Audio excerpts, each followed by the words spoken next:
كلمتان حبيبتان إلى الرحمن خفيفتان على اللسان ثقيلتان في الميزان. بسم الله الرحمن الرحيم. الحمد لله رب العالمين والعاقبة للمتقين. الصلاة والسلام على سيدنا محمد وعلى آله وأصحابه أجمعين. أما بعد. السلام عليكم ورحمة الله وبركاته. Müslüman kishining axloqi xususidagi darslarimizni davom etamiz. Bugun inshaalloh o'tgan jumada boshlaganimiz musulmon muallim, musulmon o'qituvchining axloqi. Inshaalloh mana bugun ikkinchi qismini o'qib tugatgan bo'lamiz. Qisqacha takrorlashlik qilib qo'yadigan bo'lsak, payg'ambarimiz sollallohu alayhi vasallam aytdilar: "Innalloha va malaikatahu la yusalluna ala muallimin nasil khayra, hatta al-haytana fil bahr tastaghfiru lahu va yusalluna ala muallimin nasil khayra." Imom Termiziy rivoyati. Payg'ambarimiz aytdilar: "Albatta Alloh taolo va malaikalar odamlarga yaxshilikni ta'lim beradigan, yaxshilikni o'rgatadigan kishiga salovat aytadilar. Hattoki suvdagi baliqlar odamlarga yaxshilikni ta'lim beradigan kishilarga istig'for aytadi va unga salovat aytadilar." O'tgan darsimizda muallimning ilmi haqida suhbat qildik. Uning ilm darajasi va doimiy suratda ilmini rivojlantirib turishligi zarur. Ikkinchidan, o'qituvchi o'zi bilgan narsasini o'quvchilarga yetkaza bilishligi haqida aytdik, hamda sabr haqida. Musulmon muallimning o'zi bilan bo'lgan muomalasida aytib o'tdik, u ixlosli bo'lishligi kerak. U pensiya uchun yoki posloviy uchun yoki bo'lmasam oylik uchun emas, Alloh uchun mehnat qilishligi kerak. Agar shunday qiladigan bo'lsa, uni har bitta aytgan so'zi, har bitta bosgan qadami ibodat bo'ladi. Modomiki odamlarga yaxshilik o'rgatar ekan. Tashqi ko'rinishi chiroyli bo'lishligini aytdik, ibratni aytdik. Mana inshaalloh 4-bandiga keldik. Musulmon o'qituvchi va'dasiga vafo qiladigan bo'lishligi shart. Va'daga vafo qilishlik. Maktabdami, madrasadami, o'zini ish joyiga borar ekan, va'da qilingan vaqtda borishligi kerak va va'da qilgan narsasining ustida muallim turishligi kerak. Aks holda payg'ambarimiz sollallohu alayhi vasallam aytgan munofiqning alomatlaridan bittasi unda paydo bo'lib qoladi. Rasululloh sollallohu alayhi vasallam aytganlar: "Arba'atun man kunna fihi kana munafiqan xolisan." Quyidagi 4 sifat kimda topilsa, to'ralasi bo'lsa, shu odam xolis munofiq. Agar shu sifatlardan birortasi topilsa bir odamda, demak shu odamda munofiqlikning bir alomati bor.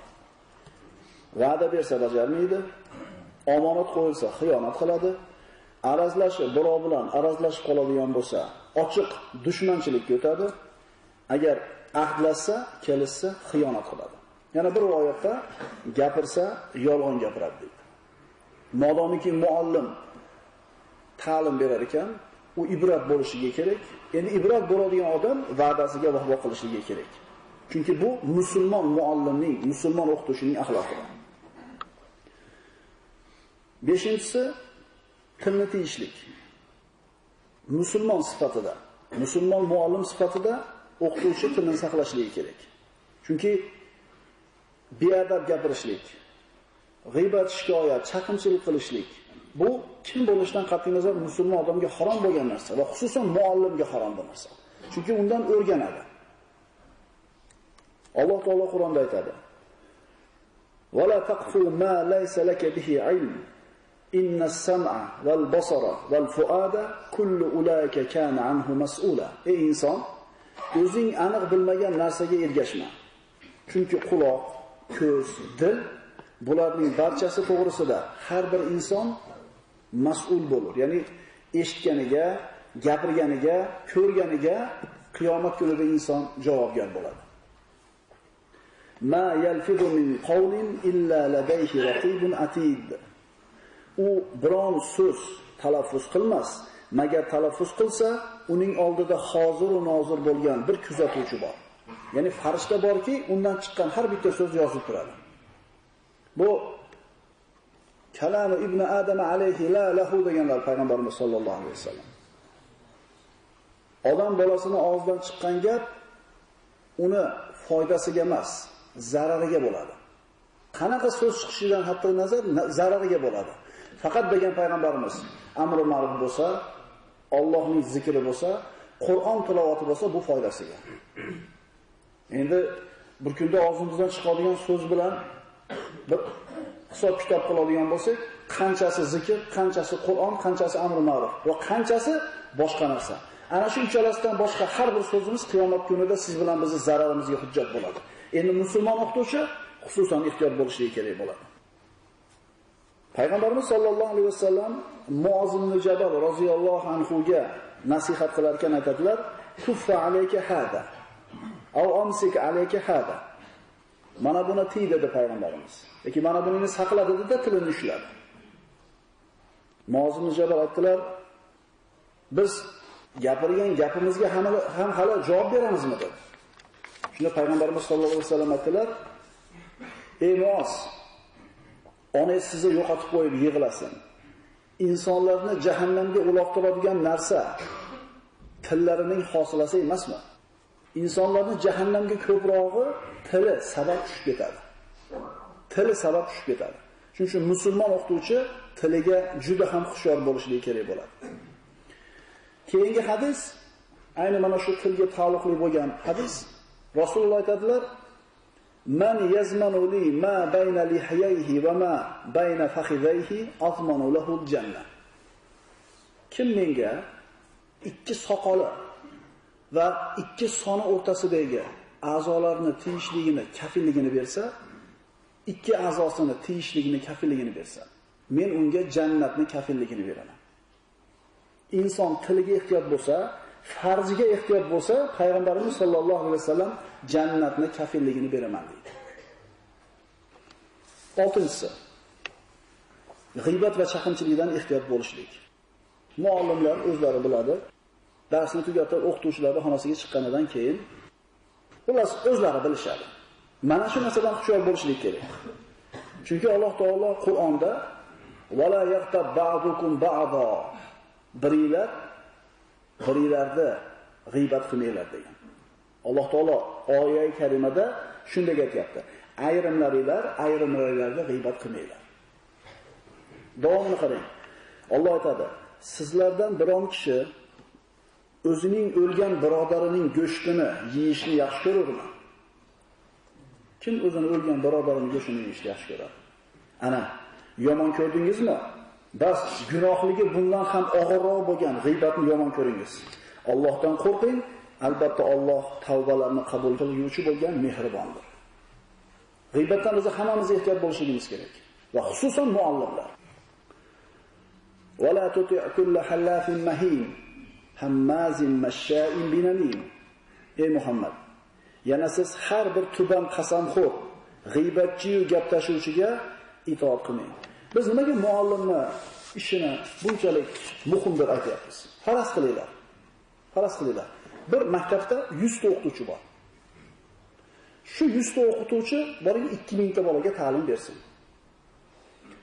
Endi shu 100 ta o'qituvchi har bittasi Allohdan qo'rqib ishlasa, faraz qilingda, qiyomatda javob berishini o'ylasa, yelkasiga qo'yilgan omonatni bir kun so'ralishidan xavotirda tursa, tekshiruvchi komissiyadan qo'rqibmas, Allohdan qo'rqib ishlasa, aytgan so'ziga birinchi o'zi amal qilsa, bolalarga ibrat bo'lsa, o'quvchilariga, atrofdagi odamlarga nisbatan rahm, shafqat, mehribonlik degan sifatlarni uni qalbida tarbiya qilsa, dunyoga yeb ichgani kelgan emas, dunyoga imtihonga kelgan, odamlarga, xalqiga, ummatiga yaxshilik qilib qolishlik kerakligi va bu narsani g'animatiga va umuman umrni g'animat ekanligini tushuntiradigan o'qituvchilardan 100 tasi ishlasa, samarasi qanaqa bo'ladi? Samara bo'ladi albatta. Zo'r samara bo'ladi. Endi buni aksini qarang.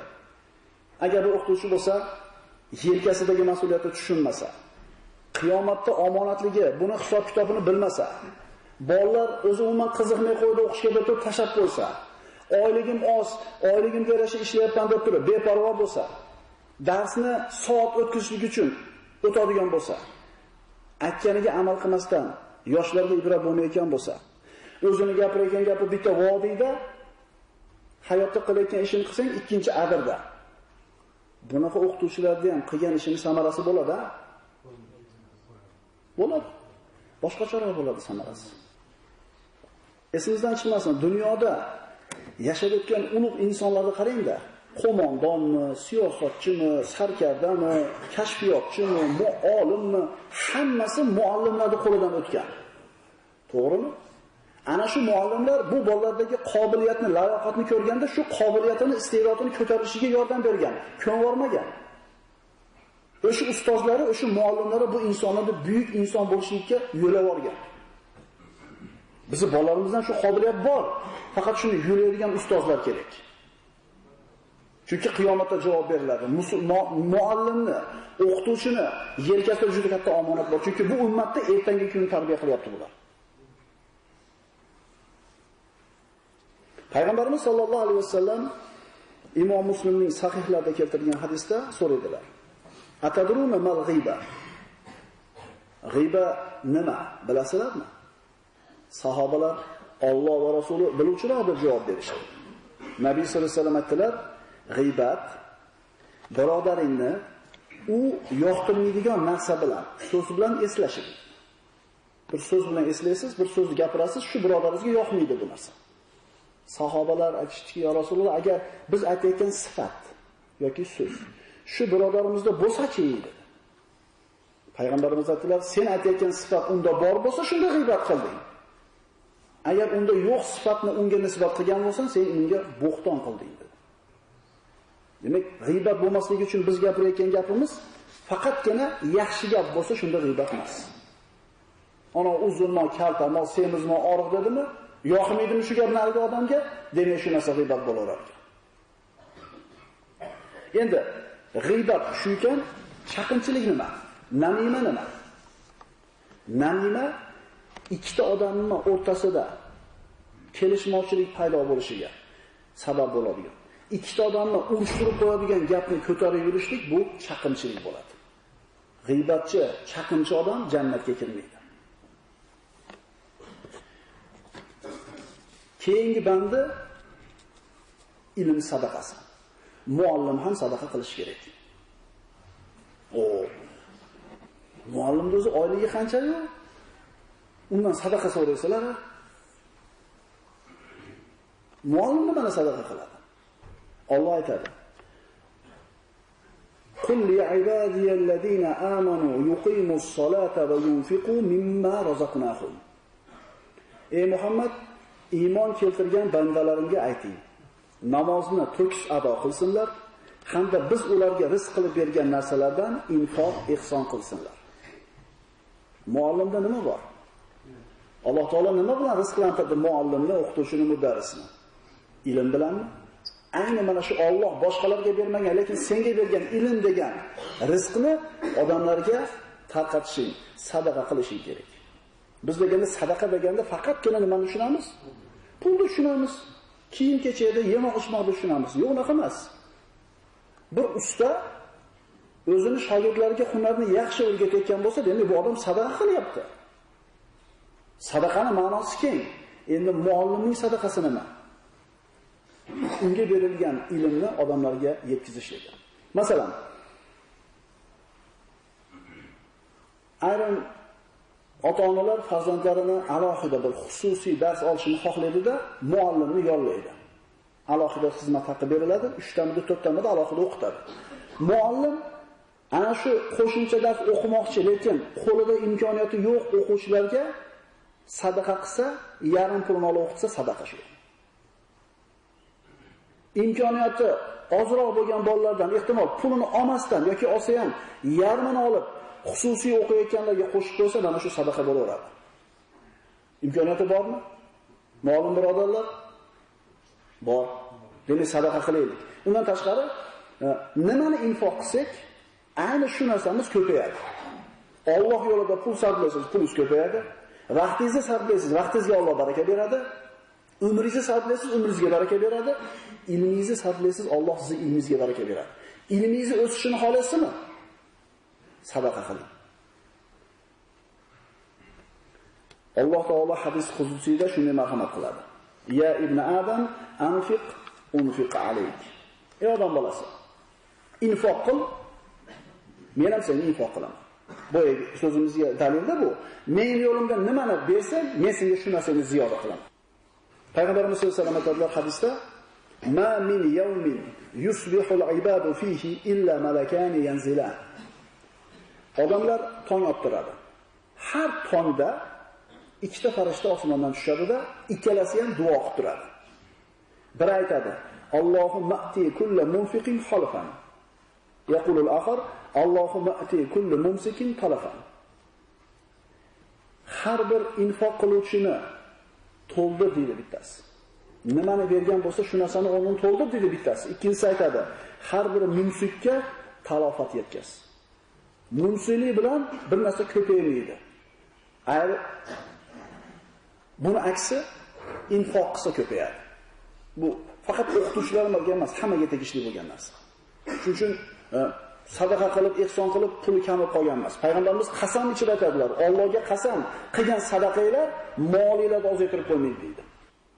Bu musulmon muallim va o'qituvchining o'zi bilan bo'ladigan muomalasi edi. Mana endi musulmon o'qituvchini o'quvchilar bilan bo'ladigan muomalasi qanday bo'lishi kerak? Muallimni o'zini o'quvchilari bilan, talabalari bilan qiladigan muomalasi.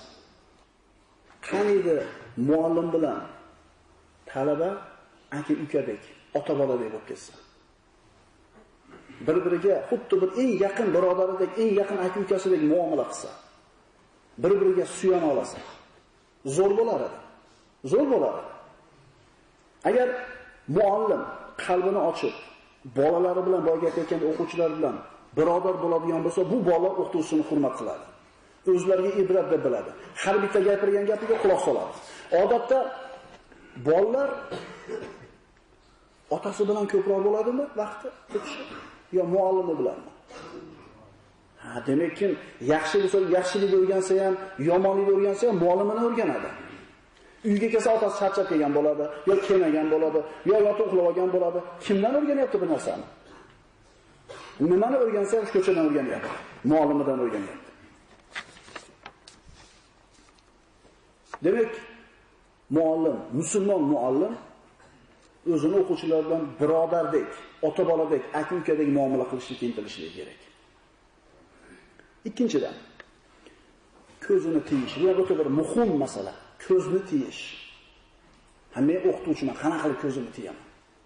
Albatta, yoshga katta sinfda o'qiydigan bolalar, qizlar u balog'atga yetib qolganlar. Qanaqa qilib endi qaramayman. Bu qanday qilib ko'zimni tiyishim mumkin? Birodar, bu gap sizga yoqadimi, yoqmaydimi? Biz shariatda hukmini aytyapmiz. Modomiki musulmonman deyapsizmi, muallim, musulmonman deyapsizmi, sizga shariat balog'atga yetgan mana shu qizlarga ko'z tikishlikdan, tikilib qarashlikdan shariat man qiladi.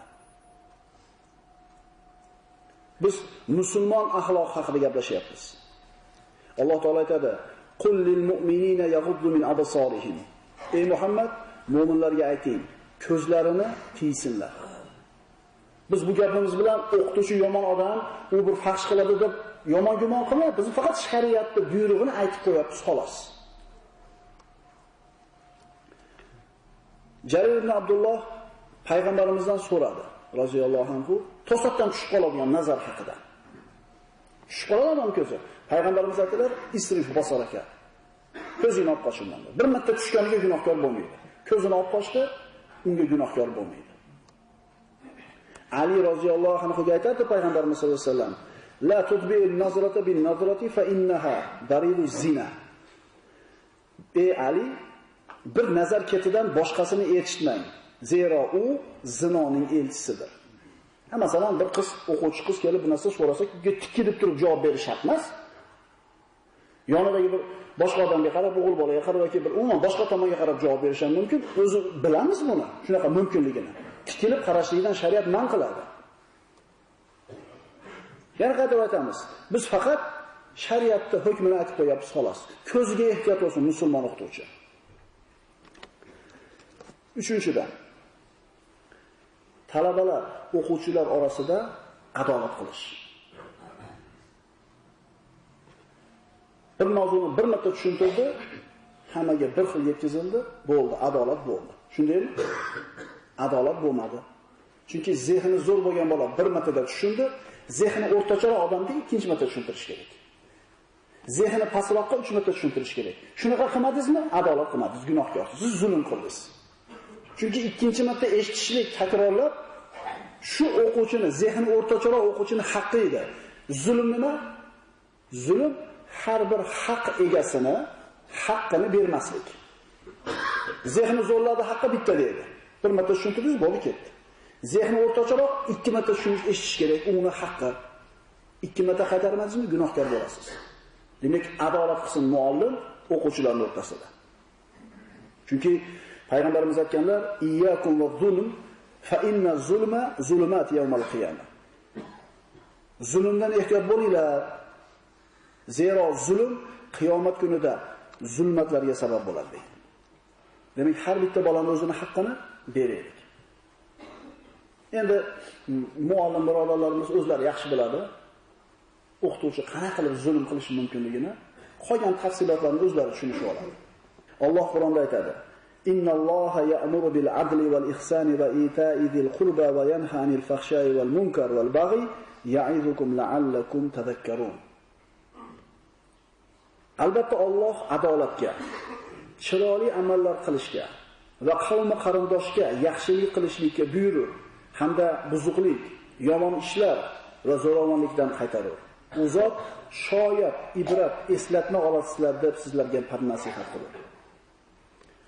4-dan, modomiki biz musulmon o'qituvchi haqida gapiryapmiz ekan, musulmon o'qituvchi har bitta o'qituvchi bo'lmagan oddiy musulmonning singari hayoti da'vat bo'lishi kerak. Savdogarmi, haydovchimi, nima mehnat qiladi? Qat'iy nazar musulmon odam hayotida islomni ko'rsatsa, demak bu odamning hayoti ibodatga aylanadi. Shundoq bo'lganidan keyin muallimning hayoti boshqalardan ko'ra ibodat, boshqalardan ko'ra da'vatroq bo'lgan hayot. Bir paytlar bo'lgan edi, birodarlar. Maktablarda Allohni yo'q deydigan ta'limni berishga o'qituvchilar ishlatar edi. Kufrga asbob qilar edi. O'qituvchi kufrda asbobi edi. Allohni yo'q degizar edi. Ro'zalarni oshtirar edi. Bu kattalar yaxshi biladi bu narsani. Alhamdulillah bu tuzum, bu davr o'tdi. Alhamdulillah. Endi musulmon ota bobosi musulmon bo'lib kelgan erkak ayol o'qituvchilar Allohni yo'q deyishga majbur edi. Va bolalarga ham shu narsani gapirishga majbur edi. Qarang, o'sha davrni eslab turib, yana ayrimlarimiz o'sha yaxshi edi, gugut 1 tiyin edi, tuz 7 tiyin edi, shakar 78 tiyin edi, bir so'mga 7 ta non berar edi. Ey birodar, o'yla, seni kofir qilib turib qoningni boqqan ekan. Rozi bo'lasanmi hozir shu narsaga? Hajda o'ylaganmisan? Bolangni Qur'on o'qishligini tasavvur qila olamiding o'sha paytda? O'shuning uchun o'sha davrda qo'msayotgan akalar mana tomonni ham bir eslab qo'yinglar.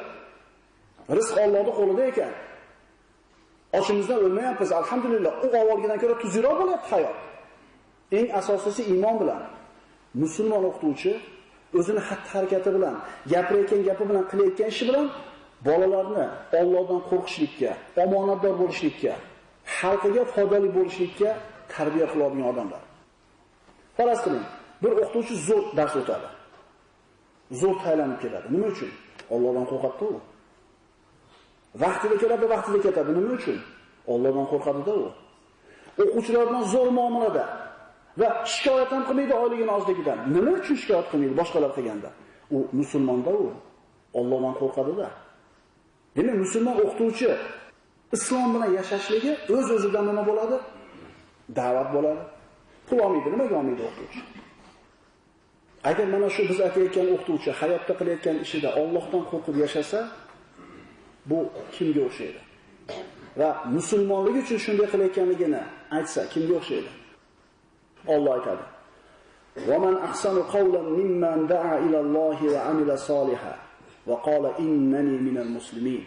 Qarang, islomiy axloqda shunday ko'rsatib qo'yib turib aytsa, odamlarni Allohga da'vat qilgan va o'zi ham yaxshi amal qilib, shak shubhasiz men musulmonlardandirman degan kishidan ham chiroyliroq so'zlaguvchi kim bor? Faqat gapirmaydi islomda. Amalda ko'rsatib turib, men musulmonligim uchun shunaqaman desa, bundan chiroyliroq gapiradigan odam bormi deb Alloh so'rayapti. 5-dan o'qituvchi o'quvchilarning holidan xabardor bo'lish kerak. Kech qolib keladi har safar. Biladi, shu o'quvchisi uzoqdan keladi, yo'l kiraga puli yo'q, piyoda keladi. Har safar piyoda kelganda, kech qolib kelganda malomat qilmasin. Shu o'quvchisini holiga ozgina yetib qo'ysin. yoki hamma to'lovlarni akala vaqtida to'lolmaydi. Malomat qilmay tursin. To otasi qo'liga shu pul u olib beradi. Agar bersa-chi, u ham borib aytadi, "Mana qayerga pul kerak ekan" deydi. Uydagi sharoiti nochorligidan bera olmayapti otasi. U kelganda nima olib kelmading? Qachon olib kelasan? Malomat qilmasin, holiga yetsin. Mana shu ham ihson, mana shu ham sadaqa. Agar bera olmaydigan bo'lsa, bera olmaydiganlar qatoriga shunday kirgizib qo'yaversin, so'ramasin shundan. Kasal bo'lib kelmayapti. Agar o'qituvchi o'zi bora olmasa, hech bo'lmasa ikkita o'rtog'ini darsdan keyin borib xabar qo'yiladi, nima bo'ldi ekan deb qo'ysin. Bilasiz, og'ri bemor bo'lib turgan paytingizda kelgan odam boshqacha qadrli bo'ladi. Faraz qiling, endi shu o'qituvchi bo'lsa, kelgan odam. Ar-Ruhama'u yarhamuhumur Rahman, irhamu man fil ard, yarhamukum man fis sama. Payg'ambarimiz aytadilar, rahmdil kishilarga Rahmon rahm qiladi. Yerdagilarga rahm qilinglar, osmondagi zot sizlarga rahm qiladi. Demak, muallim o'zini o'quvchilarga nisbatan rahmdil bo'lishi kerak, ularning holidan xabardor bo'lishi kerak. Halil ibn Ahmad rahmatulloh alayh ta'lim borasida odamlarni to'rga bo'lar ekan. Bir kishi bor, u biladi ko'p narsani va bilishligini ham biladi. Bu odam olim, undan so'rab o'rganinglar. Bir odam bor, ikkinchi odam bu biladi, ammo bilishini bilmaydi. Bu ko'pchiligimiz shunaqamiz. Bilamiz, bilishimizni bilmaymiz. Bas ularga bilganlarini eslatib qo'yinglar. Yana bir kishi bor, u bilmaydi hech narsani, bilmasligini biladi. Bu kishiga yo'l ko'rsatinglar.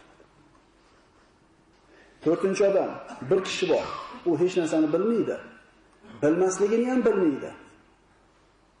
Bu odam johil, bundan yuz o'giringlar deydi. Odamlar ko'prog'i ikkinchi qism odamlar. Bilishadi, esdan chiqarib qo'yish. Ha, mana qayda deb qo'yadi. Endi odamlarning yomoni kim? Odamlarning yomoni bilmaydi o'zi hech narsani. Bilmasligini ham bilmaydi va bilishni ham xohlamaydi. Bunday odamdan uzoq bo'linglar deydi.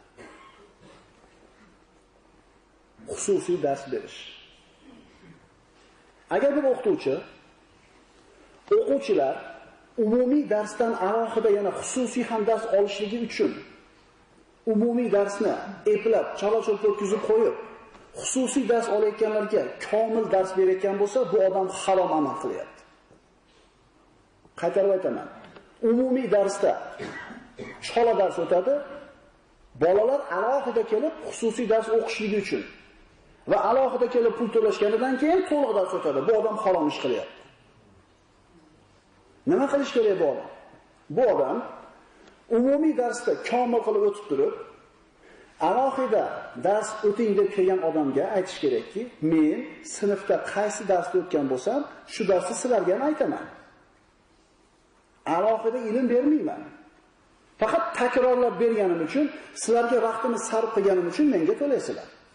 Shunda halol bo'ladi. Tushunarlimi? Chunki chola ta'lim berishlik harom edi-da. Endi chola ta'limni berib turib, alohida kelib o'qishlikka majbur qilyapsizmi? Demak, siz harom yeyapsiz. Payg'ambarimiz aytadilar, kullu lahmin nabata min haromin fan-nar awla bihi. Harom bilan ungan har bir go'sht jahannamda kuyishlikka loyiq. Tushunarli bo'ldi? Umumiy darsni zo'r o'tsin, undan tashqari alohida o'qiyman desa, shu dars beriladi. Takrorlab bergani uchun Xizmat haqi oling, vaqtingizni sarf qilganingiz uchun, alohida ilm uchun emas. Xususiy dars berayotgan muallim xilvatda qolmasligi kerak. Ayrim kishilar o'zini farzandlarini uyiga kelib muallim ta'lim berib ketishini xohlaydi. Endi agar shu farzandi qiz bo'ladigan bo'lsa, bu muallim shu xonadonda erkak kishi bo'lmasa, bu o'quvchi qizni yonida biror bir mahram bo'lgan erkagi bo'lmasa, kirishligi mumkin emas. Agar bu muallim erkak Qur'ondan dars berayotgan bo'lsa, payg'ambarimiz aytadilar: "La yahluwanna rajulun bi imratin illa ma'a zi mahram." Bir erkak yonida mahrami bo'lmagan bir begona ayol bilan bir joyda xilvatda qolmasin. Bir erkak yonida mahrami bo'lmagan bir begona ayol bilan bir joyda xilvatda qolmasin. Endi muallim bo'yiga yetib qolgan boyagi qiz bilan bitta xonada alohida qolishligi bu shariat man qilgan ishlardan. Agar Qur'ondan dars berayotgan bo'lsa. Boshqa hadisda payg'ambarimiz aytadilar: "Majtama rajulun va imra'atun illa va kana ash-shaytonu thalithuhuma." Agar bir erkak va bir nomahram ayol bir joyda xilvatda yolg'iz qolar ekan, shayton ularning uchinchisi bo'ladi. Muallim birodarlar, mana shu narsaga e'tibor qaratishlik kerak bo'ladi. Biz endi albatta bu o'qitish haqida yomon gumonda emasmiz. Biz faqat shariatda, dinni, Allohning hukmini yetkazib qo'yapmiz xolos. Bularning barchasi biz musulmon o'qituvchining ilmi, nafsi va talabalari bilan bo'ladigan muomalasi haqida, musulmon o'qituvchining axloqi haqida aytmoqchi bo'lganlarimiz. Ummatning ertangi kuni mana shu muallim o'qituvchilarning qo'lida. Bu muallimlar ertaga Alloh taoloning huzurida turadi. Har bitta aytgan so'ziga, har bitta bosgan qadamiga javob beradi.